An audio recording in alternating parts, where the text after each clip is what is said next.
ان گھروں میں آج بھی اللہ کی رحمت کا نور اترتا ہے۔ یہ قرآن عظمتیں دینے والا۔ اکثر لوگ مجھے کہتے ہیں کہ مولانا صاحب قرآن پڑھا جو کوئی نہیں، آتا کوئی نہیں۔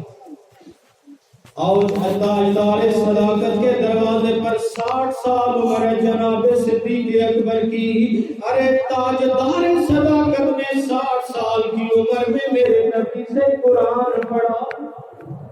لوگ کہتے ہیں شرم آتی ہے جناب، لوگ کہیں گے اتنے بڑے ہو گئے قرآن نہیں آتا۔ ہر بات میں شرم ہو تو ہونی چاہیے، قرآن کے لیے شرم نہیں ہونی چاہیے۔ قرآن پڑھے۔ ایک بزرگ تھے حضرت صلاح الدین ایوبی کے دور کی بات ہے، وہ کہتے مجھے قرآن تو نہیں آتا تھا، جب عشاء کی نماز جماعت سے پڑھنے کے بعد نمازی چلے جاتے، مسجد کی کنڈی لگاتے، دروازے بند کر کے میرے رب کا قرآن سامنے رکھتے اور قرآن کھول کے کہتے اے میرے رب کے کلام، مجھے تو آتا تو نہیں، میں نے پڑھا جو کوئی نہیں، لیکن اتنا جانتا ہوں تو میرے رب کا کلام ہے، تو میرے مصطفیٰ کے سینے پر نازل ہونے والا ہے۔ قرآن کی سطروں پر شہادت کی انگلی رکھ کے کہتا یہ بھی حق ہے، یہ بھی سچ ہے، یہ بھی حق ہے، یہ بھی سچ ہے، یوں ہی قرآن مکمل کرتا۔ علماء نے لکھا کہ جب اس کا وصال کا وقت آیا، اس کے لیے قبر کھودی گئی تو خوشبوئیں آ رہی تھی اور قبر کی دیواروں پر اللہ کا قرآن لکھا ہوا موجود۔ یہ قرآن وفا کرنے والا ہے، یہ قرآن انسان سے محبت کرنے والا ہے۔ اگر کامل دل سے یہ اللہ کا کلام پڑھا جائے، خدا کی قسم یہ وفا کرتا ہے۔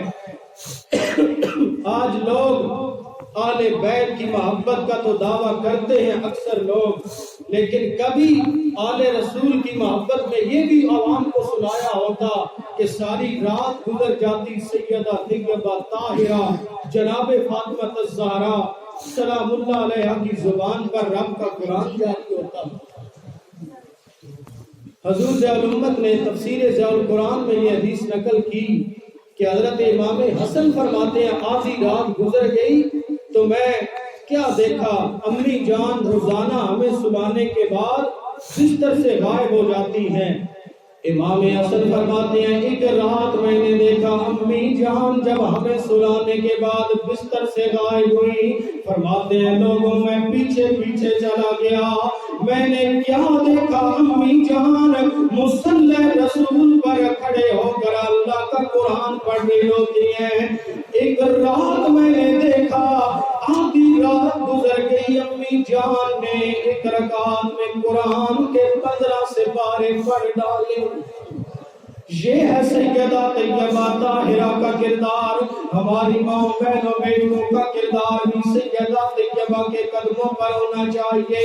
نوجوانوں کا کردار امام حسن مجتبیٰ کی طرح ہونا چاہیے، جناب فاروق اعظم کی طرح ہونا چاہیے۔ حضرت فاروق اعظم وہ ہیں جنہوں نے میرے رب کا قرآن سن کر میرے نبی کا کلمہ پڑھ دیا۔ بھائی باتیں نہ کریں، قرآن و حدیث پڑھا جا رہا تو یہ اس کے ادب کے منافی ہوتا ہے کہ آپ باتیں کریں، خاموشی اختیار کریں۔ اس کارنر سے آواز آ رہی ہے حضرت فاروق اعظم، کسی نے کہا ہاتھ میں تلوار کہاں جاتے ہو؟